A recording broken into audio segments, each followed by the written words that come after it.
की शुरुआत करेंगे छत्तीसगढ़ और मध्य प्रदेश में होने वाले विधानसभा उपचुनाव की।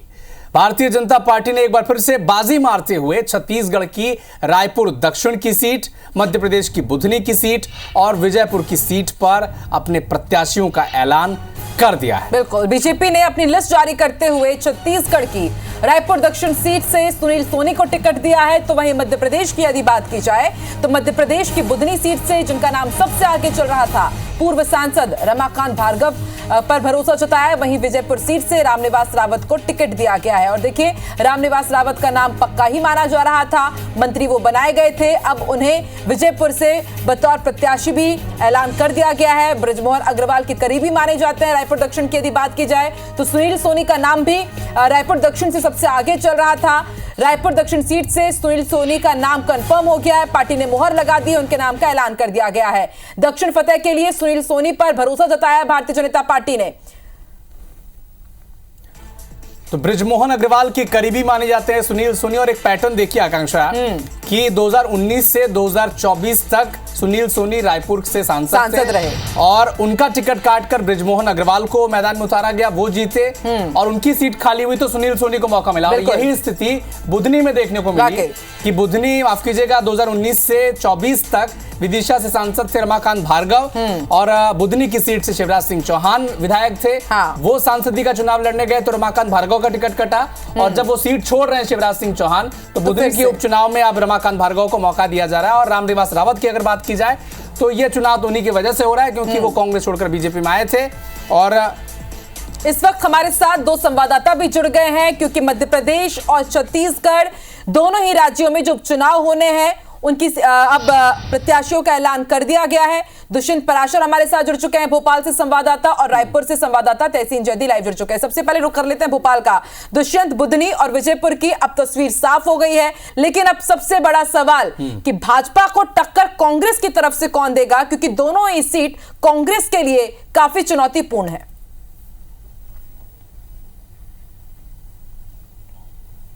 बिल्कुल, देखिए, कांग्रेस के लिए काफ़ी चुनौतीपूर्ण ये उपचुनाव रहने वाला है क्योंकि मध्य प्रदेश की दो बड़ी सीटें इसको कहा जा सकता है। एक सीट है पूर्व मुख्यमंत्री शिवराज सिंह चौहान की बुधनी, तो वहीं दूसरी सीट कांग्रेस की हुआ करती थी। लेकिन अब जब चुनाव होंगे तो वो सीट किसके पाले में जाएगी ये फिलहाल चुनाव के परिणाम के बाद ही साफ हो पाएगा।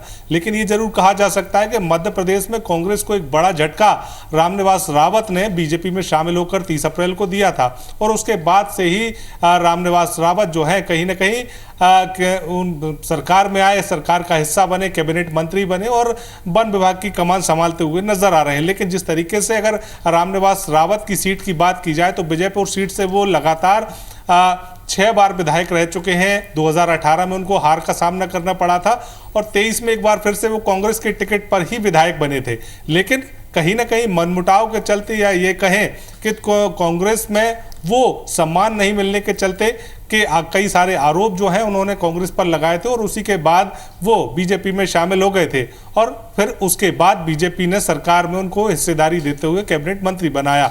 अब एक बार फिर से वो जनता के बीच में चुनाव मैदान में है और चुनाव मैदान में उनको किस तरीके से कांग्रेस का कौन सा चेहरा जो मुकाबले में देखने वाला है या ये कहें कि मुकाबले में कांग्रेस का कौन सा चेहरा उनके सामने होगा, ये फिलहाल अभी तय नहीं हो पाया है। कांग्रेस में लगातार रायशुमारी का दौर जारी है। वहीं अगर बुधनी की बात करें तो बुधनी में भी यही स्थिति कांग्रेस की है। लेकिन अगर बुधनी की बात की जाए तो बुधनी में रमाकांत भार्गव को बीजेपी ने उम्मीदवार बनाया है। रमाकांत भार्गव विदिशा लोकसभा सीट से 2019 में सांसद का चुनाव जीते थे और सांसद के तौर पर लगातार काम करते रहे। पूर्व मुख्यमंत्री शिवराज सिंह चौहान के खासम खास और करीबी माने जाते हैं। बिल्कुल, रमाकांत भार्गव बहुत खास है शिवराज सिंह चौहान की और रामनिवास रावत की तो टिकट रिटेन होनी थी। लेकिन तहसीन जैदी हमारे संवाददाता रायपुर से हमारे साथ जुड़े हुए हैं। तहसीन, चूंकि बृजमोहन अग्रवाल का करीबी भी माना जाता है सुनील सोनी को और 2019 से 24 तक रायपुर के सांसद भी रहे हैं, तो सबसे मुफीद चेहरा, सबसे उपयुक्त चेहरा इस सीट के लिए? बिल्कुल, जिस तरीके से अगर जो रायपुर दक्षिण की बात करें तो ये सीट हमेशा से बीजेपी के पास रही है, चाहे वो सत्ता प्रदेश में हो बीजेपी की या ना हो। हमेशा बृजमोहन अग्रवाल ने इसको थामे रखा है। और उसके बाद अब जो है बीजेपी ने एक बार फिर दाव जो खेला है वो सुनील सोनी पे खेला है। हालांकि पैनल में जो 3 नाम थे बड़े कयास लगाए जा रहे थे, चौक चौराहे की ये चर्चा का विषय बना हुआ था, लेकिन ज़्यादातर इस बात की लोग चर्चा करते थे कि सुनील सोनी को ही इसमें टिकट मिल सकता है। क्योंकि सुनील सोनी की अगर बात करें छात्र जीवन से, क्योंकि छात्र राजनीति से इन्होंने शुरू किया, दुर्गा कॉलेज से शुरू किया इन्होंने, उसके बाद ये पार्षद भी रहे, पार्षद से के बाद महापौर भी रहे, उसके बाद सांसद भी रहे। अब सिर्फ विधायकी बची थी, उसके लिए भी पार्टी ने उनको मौका दिया है। ये जिस तरीके से अगर बात करें, ये सभी जानते हैं, बहुत अच्छे से जानते हैं कि बृजमोहन अग्रवाल जी के बहुत चहेते हैं, उनके खेमे के ये माने जाते हैं। और उसके बाद अब जिस तरीके से उनकी, जैसा कि आप लोगों ने भी इस बात को कहा कि उनकी जो सीट का टिकट काट के बृजमोहन अग्रवाल जी को दी गई थी, अब जो है बृजमोहन जी जब सांसद बन गए उसके बाद इनको सीट दी गई।